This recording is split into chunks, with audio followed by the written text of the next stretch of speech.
తెల్లవారే వెలుగు రేఖలా పచ్చ పచ్చ పచ్చి మట్టి బొమ్మలా అల్లి బిల్లి వెన్న పాల నురగలా అచ్చ తెలుగు ఇంటి పూల కొమ్మలా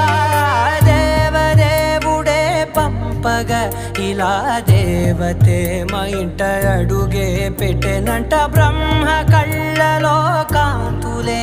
మా అమ్మలా మా కోసం మళ్ళీ లాలి పాడేనంట